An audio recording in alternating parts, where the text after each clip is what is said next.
السلام علیکم ورحمۃ اللہ وبرکاتہ۔ نحمدہ و نصلی علی رسولہ الکریم، اما بعد فاعوذ باللہ من الشیطان الرجیم، بسم اللہ الرحمن الرحیم۔ رب اشرح لی صدری ویسر لی امری واحلل عقدۃ من لسانی یفقہوا قولی۔ سورہ نساء، ہم بار بار اپنے آپ کو ریمائنڈر دیں کہ یہ جو صورت ہے اس میں ہمیں جو ویک ایلیمنٹس ہیں سوسائٹی کے ان کے بارے میں بتایا جاتا ہے، اور مجھے یہ بہت ہی امپاورنگ قسم کی صورت لگتی ہے، اس لیے کہ اس میں اتنے کانسیپٹس ہمارے ٹھیک ہوتے ہیں، ہمیں پتہ چلتا ہے کہ ہم نے کس طرح سے کلیئرٹی کے ساتھ بہت سے معاملات کو سمجھنے، اور آپ دیکھیں گے کہ یہی ہمارے گھروں میں مسئلے چل رہے ہوتے ہیں۔ ہم نے بات ختم کی تھی آیت نمبر 3 پہ، آج ہم آیت نمبر 4 سورہ نساء سے شروع کر رہے ہیں۔ وَآتُوا النِّسَاءَ صَدُقَاتِهِنَّ نِحْلَةً، اور دو عورتوں کو مہر ان کے خوش دلی کے ساتھ، یعنی یہ بات بھی جو ہے ہمارے لیے ایک نوولٹی ہے کہ مہر جو ہے وہ لکھوا تو بہت زیادہ دیا جاتا ہے۔ بتایا کیا جا رہا ہے کہ جب بھی آپ ایک عورت کو مہر دیں گے تو اس کو خوشی کے ساتھ دینا ہے۔ خواتین کی بات ہو رہی ہے کہ ایک عورت ہے جب وہ نکاح میں جا رہی ہے، اب آپ دیکھیں ایک لڑکی جو ہوتی ہے جب وہ نکاح اس کا ہوتا ہے نا، تو وہ آلریڈی تھوڑی سی جتنی بھی بہادر ہو، جتنی بھی بولڈ ہو اپنے گھر میں، جتنا اپنے ماں باپ کو نخرہ دکھاتی ہو، لیکن جب وہ دوسرے گھر میں جاتی ہے تو وہ تھوڑا سا گھبراتی ہے، اس کو ایک سوشل پریشر بھی ہوتا ہے، پھر اس کو نا اپنے ماں باپ کا بھی بڑا لحاظ ہوتا ہے کہ جی میرے ماں باپ کی طرف کوئی سفرنگ نہیں جانی چاہیے، پھر یہ کہ جی مجھے گھر بسانا ہے۔ یعنی ہم جتنا بھی کہتے ہیں کہ آج کل کی بچیوں کو کوئی پرواہ نہیں، لیکن میں جتنی بھی لڑکیوں سے بات کرتی ہوں، جب بھی وہ کسی بھی مسئلے کے ساتھ میرے پاس آتی ہیں، وہ کبھی یہ نہیں کہتی ہیں کہ میں چھوڑنا چاہتی ہوں، وہ ہمیشہ یہ کہتی ہیں میں گھر بسانا چاہتی ہوں اور میں رہنا چاہتی ہوں، ہاں میں پسنا نہیں چاہتی۔ اب یہاں پہ آپ دیکھیں کہ یہ اسی لیے کہا گیا ہے کہ عورتوں کو صدقاتہن، جو ان کے مہر ہوتے ہیں، وہ خوش دلی کے ساتھ دینے چاہیے۔ پھر کیا کہا گیا؟ فَإِن طِبْنَ لَكُمْ عَن شَيْءٍ مِّنْهُ نَفْسًا، پھر اگر وہ خوشی سے دے دیں تمہیں کوئی چیز اس میں سے خود، فَكُلُوهُ حَنِيًّا مَرِيئًا، تو کھاؤ اسے خوش مزہ اور خوشگوار سمجھ کر۔ تو مہر کیا ہے؟ یہ ایک عورت کو جب دیا جاتا ہے شادی کے موقع پہ، بیسیکلی یہ ایک ٹوکن گفٹ ہوتا ہے کہ وہ اپنا سب کچھ چھوڑ کے آ رہی ہے، جب دوسرے گھر میں جا رہی ہے تو اس کو ویلکم کیسے کیا جائے۔ تو ہم جتنا اس کو ویلکم کرنا چاہتے ہیں، جتنی ہماری خواہش ہوتی ہے، جتنا ہم میں کم لالچ ہوتا ہے، ہم خوش دلی کے ساتھ، بڑے دل کے ساتھ ہم اس کو ویلکم کرتے ہیں۔ ہم نے اپنی زندگی میں کیا دیکھا ہے؟ اگر جنرلی ہم اپنے معاشرے کا کوئی ایک طریقہ کار دیکھ لیں تو بڑی بڑی رقم لکھی جاتی ہے، اور جب مہر ہوتا ہے تو اس پہ کئی دفعہ لڑائی جھگڑے فساد بھی ہو جاتے ہیں، اس میں آپس میں دلوں میں رنجشیں بھی آ جاتی ہیں، عجیب لوگ ہیں، اتنا کہہ دیا یا اتنا ڈیمانڈ کر رہے ہیں، یا اگر ہم نے کوئی ایک جو بھی معروف تھا طریقہ اس حساب سے مانگا تو وہ دینے کے لیے تیار نہیں ہے۔ اچھا، پھر شرعی جو مہر کے نام پہ وہ 32 روپے لکھوا دیا جاتا ہے، پتہ نہیں اس کا بھی بیک گراؤنڈ کہاں سے نکلا ہے کہ جی، اور لوگ بڑے اس سے کہتے ہیں کہ جی اسلامی طریقے سے ہم نے یہ سارا کام کرنا ہے۔ تو اسلام نے کوئی بھی لمٹ نہیں سیٹ کی ہے، آپ اپنے حساب سے دیکھیں گے کہ آپ کیا کچھ کر سکتے ہیں۔ پھر وہاں پہ ہم یہ دیکھتے ہیں کہ جی بڑی بڑی رقوم لکھوائی جاتی ہیں، اور جب وہ اناؤنس کرتے ہیں نا، جب وہ نکاح ہو رہا ہوتا ہے تو سارے رشتہ داروں کے کان کھڑے ہوتے ہیں، انہوں نے اگلے انسان کا سٹیٹس اسیس کرنا ہوتا ہے۔ اگر بہت زیادہ وہاں پہ مہر ہو تو کہتے ہیں اچھا یہ تو بڑی تگڑی اسامی ہے، انہوں نے بڑے کچھ امیر گھر میں شادی کر لی ہے۔ اچھا، جو مہر لکھ رہے ہیں اور کر رہے ہیں، لڑکی والے یہ سوچ رہے ہوتے ہیں کہ جی مہر اچھا لکھواؤ، اور ان کے دماغ میں کیا ہوتا ہے کہ اگر طلاق ہوئی تو پھر یہ اس کو دینا ہوگا اس نے۔ حالانکہ آپ دیکھیں جب طلاق اگر ہوتی ہے تو کون پیسے دیتا ہے؟ وہ تو بلکہ جہیز کی ہر چیز رکھ لیتے ہیں، اس کا سونا، اس کا زیور، اس کا پیسہ، اس کی ہر چیز اس کو ذلیل کر کے واپس بھیجتے ہیں۔ اسی طرح سے لڑکے والوں کے ذہن میں کیا ہوتا ہے کہ ہم معاف کروا لیں گے، یا وہ فوراً دینے کے بجائے جو ایک آپشن ہوتی ہے نا معجلہ اور غیر معجلہ، تو فوراً دینے کے بجائے اس لڑکی کو کہیں گے کہ بھی تمہیں میں بعد میں دے دوں گا۔ اب آپ دیکھیں نئی نویلی دلہن پہلا دن بیٹھی ہوئی ہے دلہن بن کے، اور اس کو پیار محبت میں وہ شوہر کہتا ہے کہ تم مجھے معاف کر دو نا، میرے ماں باپ نے لکھا ہے اتنے لاکھ روپے تو میں دے ہی نہیں سکتا، میرے پاس ہے ہی نہیں، میری گنجائش ہی نہیں ہے، یا یہ کہ میں تمہیں یہ بعد میں دے دوں گا، اور وہ شرم کے مارے اس وقت یہی بول دیتی ہے کہ اچھا ٹھیک ہے، ملتا ہے نہیں ملتا یہ بڑی بات کی بات ہے۔ تو یہاں پہ آپ دیکھیں کہ بڑے بیلنس سے بات بتائی جا رہی ہے۔ بات کہاں سے شروع کی جا رہی ہے کہ آپ ان کے مہر ان کو کیسے دیں؟ نحلہ. اچھا یہ نحلہ کیا ہوتا ہے؟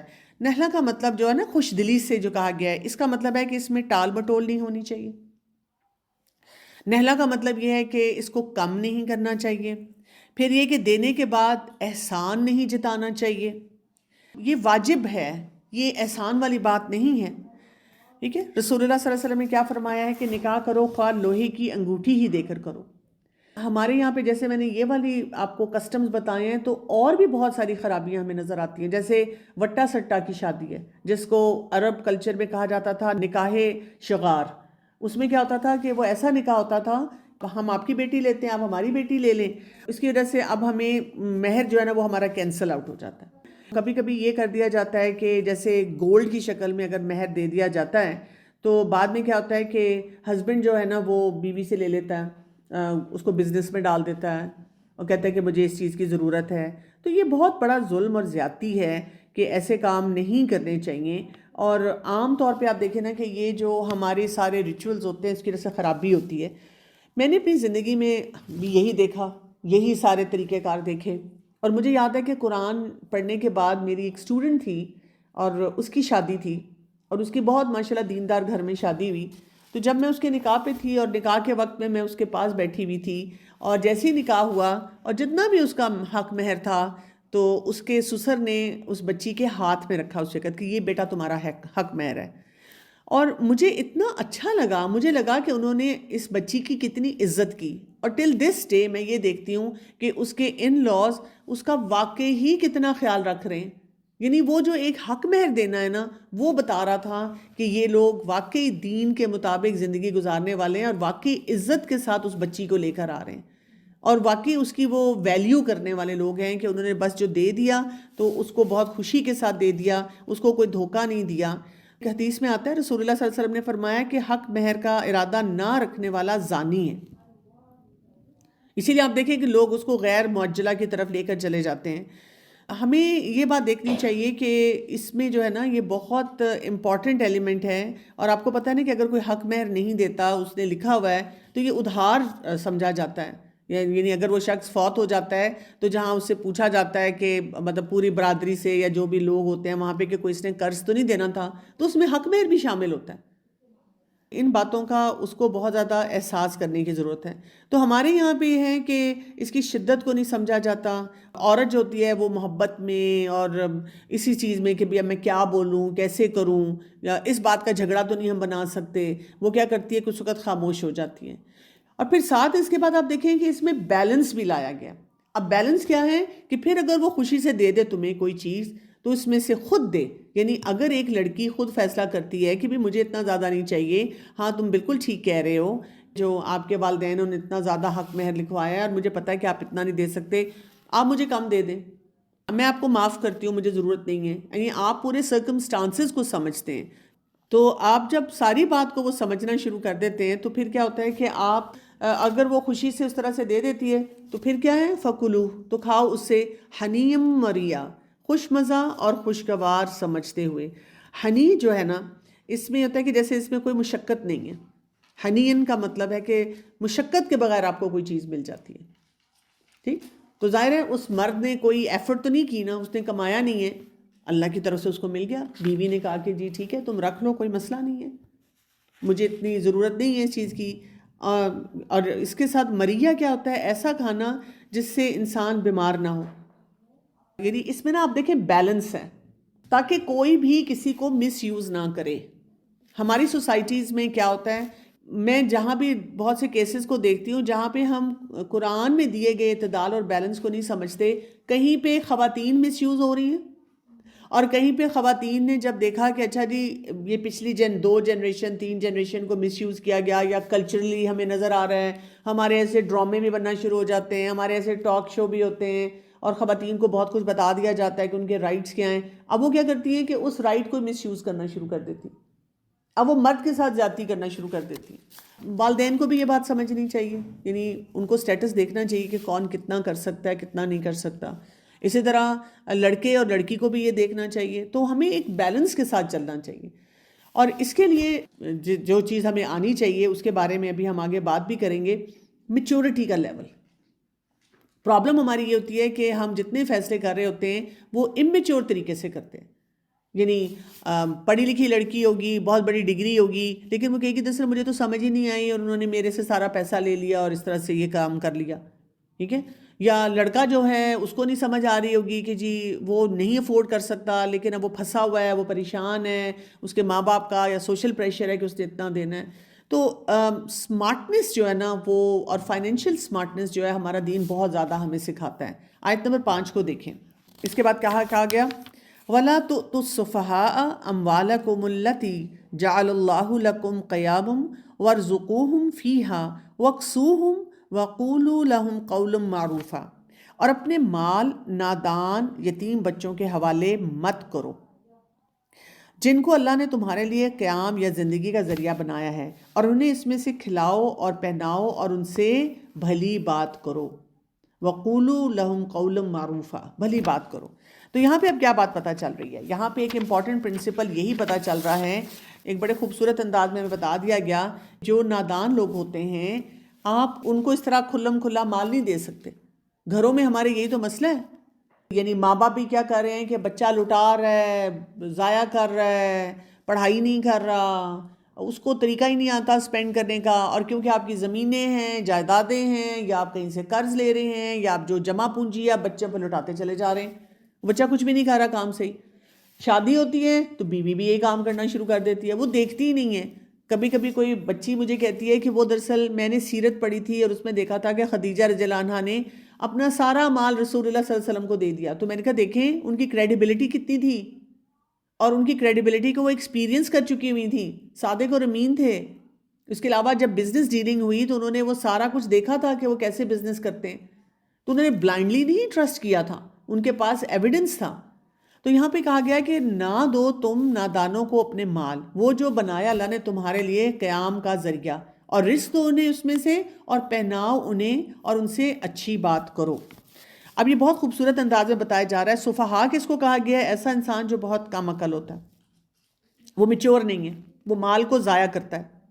یعنی یا تو وہ اسراف میں ہے, اوور سپینڈ کر رہا ہے, یا مال کا جو غلط استعمال ہے وہ اسراف میں ہی نہیں آتا کہ آپ نے جی کسی کا پیسہ لے لیا اور غلط استعمال کیا. بخیلی بھی اس میں آتی ہے. جو جائز جگہ ہیں وہاں پہ آپ کو سپینڈ ہی نہیں کرنا آتا, یا بے جا قسم کی جگہ پہ آپ سپینڈ کرنا شروع کر دیتے ہیں. رسول اللہ صلی اللہ علیہ وسلم نے فرمایا 3 قسم کے آدمی دعا کرتے ہیں لیکن ان کی دعا قبول نہیں ہوتی, اور ان میں سے ایک وہ آدمی ہے جس نے بیوقوف آدمی کو مال دے دیا ہو, اور حالانکہ اللہ نے فرمایا کہ یہ نہ کرو. تو اللہ تعالیٰ نے ہمیں کہیں نہیں کہا, ہم پتہ نہیں کیوں مطلب ذرا کوئی ہمیں آ کے کہتا ہے, وہ دین کارڈ پلے کرتا ہے ہمارے ساتھ, اور ہم نا وہ تھوڑے سے وہ ہو جاتے ہیں, ہائے بیچارہ, ہائے بیچاری, برا لگتا ہے, اچھا نہیں لگتا, اور ہم لوگوں کو وہ ساری چیزیں جو ہیں وہ دینا شروع کر دیتے ہیں. بعد میں اسی پہ روتے رہتے ہیں, میں نے اس کو کیوں دیا, میں نے اس سے کیا, یہ کام نہیں مجھے کرنا چاہیے تھا. اب اس میں ہمیں نا بہت ساری اور باتیں پتہ چلتی ہیں. یعنی جب یہ کہا گیا کہ جو سفہا ہیں, جو نادان ہیں, جو میچورٹی کی اس ایج کو نہیں پہنچے ہیں, آپ ان کو کوئی رسپانسبل رول نہ دیں. یہ والا ایک پرنسپل ہے, اصول ہے جو یہاں پہ ہمیں سمجھ آ رہا ہے. اب اس میں کیا کچھ اور آ جاتا ہے, جیسے آپ دیکھیں ہمارے بچے ہوتے ہیں اور ابھی انڈر ایج ہیں, اور ہم ان کو آرام سے گاڑی کی چابیاں پکڑا دیتے ہیں کہ جاؤ یہاں مارکیٹ تک جا رہا ہے, مجھے لے جاتا ہے, بڑی آسانی ہوتی ہے. یعنی ہم ڈرائیور کے پیسے بچائیں گے, ہم خود ڈرائیونگ نہیں کریں گے, لیکن ینگ بچوں کو ہم اس طرح سے ڈرائیو کرنے دیں گے, اور اس کی وجہ سے آپ دیکھیں کتنی خرابی ہوتی ہے. ابھی میری ایک کولیگ ہیں, ڈاکٹر ہیں, اور ان کا بچہ جو ہے ابھی وینٹیلیٹر سے آف ہوا ہے, لیکن ابھی اس نے آنکھیں نہیں کھولی. اتنا برا ایکسیڈنٹ اس کا ہوا. اسی طرح وہ کہیں گیا ہوا تھا اپنے دوست کی طرف, اور وہاں سے ایک اور بچہ کہیں آیا, واللہ عالم کیا سچویشن ہوئی. یہ بچہ خود بہت سمجھدار تھا, اپنے ماں باپ کی اجازت کے ساتھ گیا اور سب کچھ.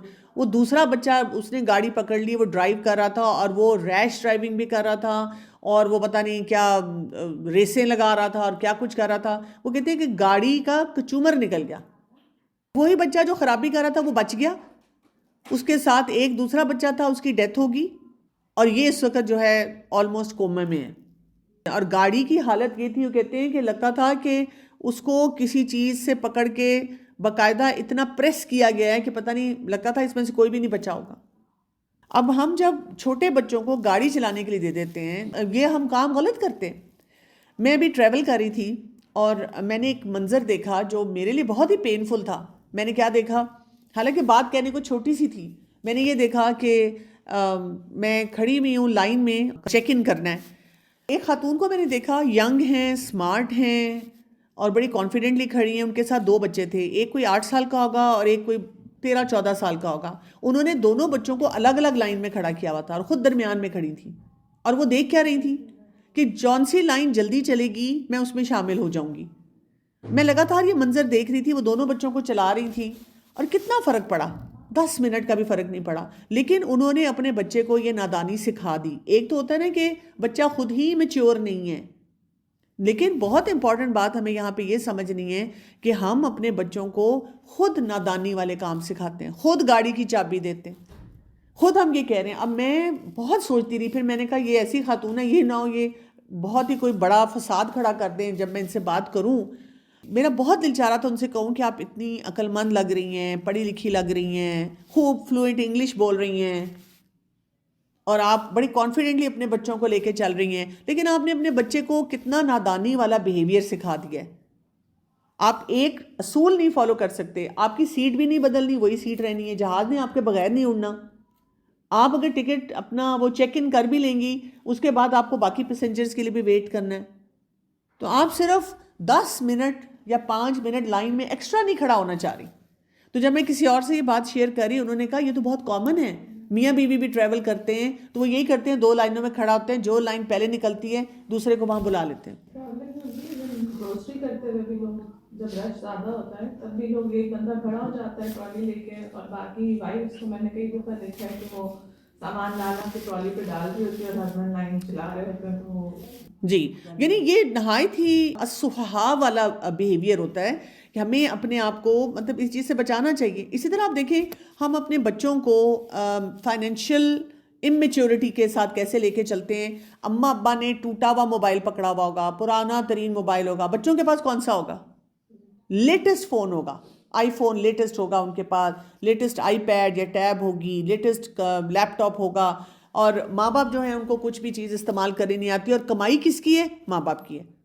ماں نے کبھی کوئی برانڈڈ کپڑا نہیں لیا، لیکن بچوں کو وہ برانڈڈ کپڑا لے کے دے رہی ہے. حالانکہ اصول کیا ہونا چاہیے، ہمیں اپنے بچوں کو جو نادان ہیں، جو کمائی نہیں کر رہے ہیں، منی ویلیو سکھانی چاہیے کہ ایک لمیٹڈ بجٹ ان کو دینا چاہیے. یعنی میں اگر کوئی اچھی چیز اپنے لیے لوں، اور جب میرے بچے چھوٹے تھے تو اگر وہ مجھے کبھی فرسٹریشن میں کہتے تھے آپ کے پاس یہ ہے ہمارے پاس نہیں ہے، تو میں ان کو کہتی تھی بیٹا میں محنت کرتی ہوں، نمبر 1 میں کماتی ہوں، یہ میرا ہارڈ ارنڈ منی ہے، ٹھیک ہے. دوسرا میں وہ کام کر رہی ہوں جس کے لیے مجھے یہ سب چیزیں چاہیے، تو وائی ناٹ، میں کیوں نہ اسپینڈ کروں اس پہ. پلس مجھے اچھا لگتا ہے کہ جب میں اتنی محنت کرتی ہوں تو میں اپنے اوپر خرچ کروں. جو اللہ تعالیٰ نے ایک حلال لمٹ اور رینج دی ہے، میں اس کے مطابق خرچ کر رہی ہوں. اور میں نے دیکھا کہ اب جب بچے بڑے ہو جاتے ہیں نا، میچور ہو جاتے ہیں، تو ان کو یہ کانسیپٹ سمجھ آتا ہے. ان کو یہ پتہ چلتا ہے کہ ہاں جب ہم امیچور ہوتے ہیں یا ہمارے پاس اتنے پیسے نہیں ہوتے تو ہمارے پاس ایسی مہنگی چیزیں نہیں ہونی چاہیے. اور آپ دیکھیں گے کہ جہاں جہاں والدین بچوں کو اس طرح کی چیزیں فیسلٹیز بہت زیادہ دینا شروع کر دیتے ہیں، وہاں بچوں کے اندر بہت خرابی جو ہے وہ آنا شروع ہو جاتی ہے. تو ان تمام معاملات میں ہمیں بہت زیادہ کیئرفل ہونے چاہیے کہ ہم بچوں کو شو آف سے بچائیں. جو مال ہوتا ہے، جو ساری چیزیں ہوتی ہیں، اللہ تعالیٰ نے ہمیں جو مال دیا ہے اس کو صحیح استعمال کرنا، خود بھی استعمال صحیح کرنا آنا چاہیے، اور بچوں کو بھی ہم نے صحیح جو اس کا استعمال ہوتا ہے نا وہ سکھانا چاہیے. صالحین جو ہے وہ یہ کہا کرتے تھے کہ مال جو ہوتا ہے نا وہ مومن کا ہتھیار ہوتا ہے. مال ہی سے تو ہم نے سارا کام کرنا ہے. اب ہم اس مسجد میں بیٹھے ہیں اور ہم کمفرٹیبلی بیٹھے ہیں تو آپ دیکھیں کہ وہ مال ہے نا، کسی نے لگایا، کسی نے یہاں پہ سارے کام کیے، تو ہم آسانی سے آتے ہیں، بیٹھتے ہیں، کام کرتے ہیں، اپنا قرآن پڑھتے ہیں، چلے جاتے ہیں، اور بھی بہت سارے پروجیکٹس یہاں پہ چل رہے ہوتے ہیں. اسی طرح سے اگر ہم یہاں پہ کلاس لیتے ہیں تو کسی نے اس زوم اکاؤنٹ کے اوپر انویسٹ کیا تو وہ مال ہی لگا، تو وہاں سے پھر ہم 1 گھنٹے کی کلاس یا اس سے بھی اوپر چلی جائے تو ہم آسانی سے لے لیتے ہیں. نہیں تو فری اکاؤنٹ ہوتا ہے تو آپ دیکھیں ہر 40 منٹ بعد آپ آف ہوتے ہیں اور پھر آپ اس کے بعد اس سے آگے چلتے ہیں. پھر یہ کہ آنے جانے کے لیے کتنے لوگ ہوتے ہیں جو بہت کام کرنا چاہتے ہیں یا آنا جانا چاہتے ہیں، وہ فیول نہیں افورڈ کر سکتے. تو ہم نے سم ہاؤ اپنا مائنڈ سیٹ ایسا بنا لیا ہوا ہے کہ ہم نے مال کو نا یعنی اسلام کو ہم نے غربت کے ساتھ اٹیچ کر دیا ہے. کہ اسلام ہمیشہ غریب ہونا چاہیے، جبکہ ہمارا دین یہ نہیں بتاتا. ہمارا دین یہ بتاتا ہے کہ اس میں بیلنس ہونا چاہیے، اسراف نہیں ہونا چاہیے، بخل نہیں ہونا چاہیے، اسی طرح مس یوز آف منی نہیں ہونا چاہیے، مس یوز آف اینی انڈیویجول نہیں ہونا چاہیے. لیکن اور مال کی محبت ایسی نہیں ہونی چاہیے جس کی وجہ سے جو کرنے والے کام ہیں ہم وہ سب چیزیں جو ہیں ان کو چھوڑ دیں. اور آپ کو پتہ ہے اسی وجہ سے ہمارے دین میں تجارت کو پسند کیا گیا. کیوں؟ تجارت کیا کرتی ہے؟ تجارت ہمیں منی سمارٹنس سکھاتی ہے. جب آپ فکسڈ جابز کرتے ہیں تو آپ کو پتہ ہے کہ جی میرے پاس وہی پیسے آ رہے ہیں اور میں نے کام پہ جانا ہے، میں کروں نہ کروں، تھوڑا کروں زیادہ کروں، کوئی فرق نہیں پڑتا. لیکن جب آپ تجارت کرتے ہیں تو پھر آپ کو کیا کرنا پڑتا ہے؟ جی آپ کو مطلب پوری اسٹریٹجیز پلان کرنی پڑتی ہیں. کبھی آپ کا بہت لاکھوں کا لاس ہو سکتا ہے، آپ کو مارکیٹ پہ نظر رکھنی پڑتی ہے، آپ کو اپنی کریڈیبلٹی اسٹیبلش کرنی پڑتی ہے، آپ کو کام جو ہوتا ہے وہ صحیح طرح سے سارا کرنا ہوتا ہے. یہ ساری باتیں جو ہے نا یہ بہت ہی زیادہ امپورٹنٹ ہیں جس پہ ہمیں توجہ دینے کی ضرورت ہے. تو مال جو ہوتا ہے دین کے بچاؤ کا ذریعہ ہے، اور دنیا میں انسان کے لیے ایک عزت بھی آتی ہے جو ہمیں بتایا جاتا ہے نا کہ دینے والا ہاتھ لینے والے ہاتھ سے بہتر ہے. تو آپ کو مانگنا نہیں پڑتا. اگر آپ نے کہیں پہ بھی انویسٹ کرنا ہے، کوئی کام کرنا ہے، تو آپ وہ سارے کام جو ہیں وہ ٹھیک طرح سے کر کے چلے جاتے ہیں. اور یہ بھی ہمیں پتہ ہے کہ مال کا سوال بھی ہونا ہے. رسول اللہ صلی اللہ علیہ وسلم نے فرمایا کہ مسلمان کا وہ مال کتنا عمدہ ہے جو حلال ذرائع سے کمایا ہو، پھر اسے اس نے اللہ کے راستے میں یتیموں، مسکینوں اور مسافروں کے لیے وقف کر دیا ہو. تو اسی لیے جو ہے نا مال کو کمانے سے منع نہیں کیا گیا. آپ دیکھیں کہ اسلام پھیلا کس طرح ہے؟ تجارت سے پھیلا ہے.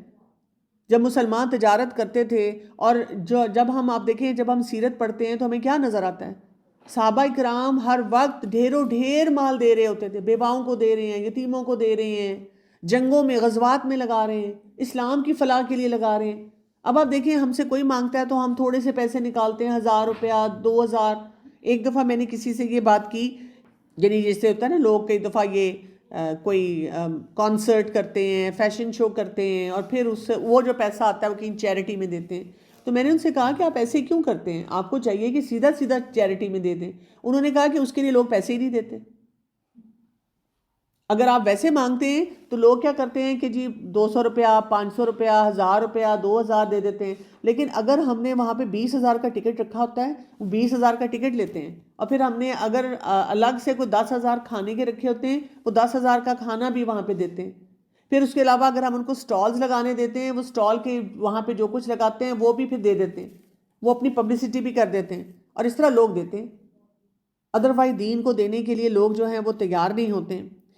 ہم نے جو ہے نا اس بات کو سمجھنا ہے کہ جو مال ہے اس کو جو ہے نا دینے کے لیے ایک میچورٹی کا لیول جو ہوتا ہے نا وہ ہم نے وہ کرنا ہوتا ہے. اگر ہم وہ کریں گے تو پھر جو ہے نا فائدہ ہوگا. اور شیطان ہمیں کس طرف لگاتا ہے؟ یا ہمیں لگاتا ہے فضول خرچی کی طرف، یا ہمیں وہ لگاتا ہے بخل کی طرف، یا غلط سپینڈنگ کی طرف.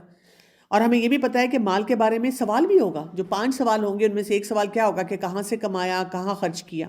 اور پھر کیا کہا گیا کہ جو بنایا اللہ نے تمہارے لیے قیام کا ذریعہ، اور رزق دو انہیں اس میں سے، اور پہناؤ انہیں. اس میں کیا بتایا جا رہا ہے کہ ایک تو مال تب تک نہ دو جب تک کہ دوسرا انسان اتنا میچور نہیں ہوا ہوا. پھر دوسری بات ہمیں کیا بتائی جا رہی ہے کہ جو کچھ بھی تمہارے پاس ہے اس میں سے ان کو کھلاؤ، ان کو پہناؤ، ان کا خیال رکھو. اور بات اصل کیا ہوتی ہے؟ وَقُولُوا لَهُمْ قَوْلٌ مَعْرُوفًا. بات اچھی کرو. ہم دے کر بھی کیا کرتے ہیں کہ کئی دفعہ باتیں سناتے رہتے ہیں، نہیں دیتے تب بھی باتیں سناتے رہتے ہیں. ہم اپنے گھروں میں بھی یہ کرتے ہیں. ہمارا ملازم ہم سے مانگ رہا ہے، یا کوئی شخص مانگ رہا ہے، یا فار دیٹ میٹر کوئی بھیک بھی مانگ رہا ہے، کئی جگہ بیگرز کھڑے ہوتے ہیں، ہم نہیں دینا چاہتے نہ دیں، لیکن بات اچھی کریں، بات اچھے طریقے سے لوگوں کے ساتھ لے کر چلیں.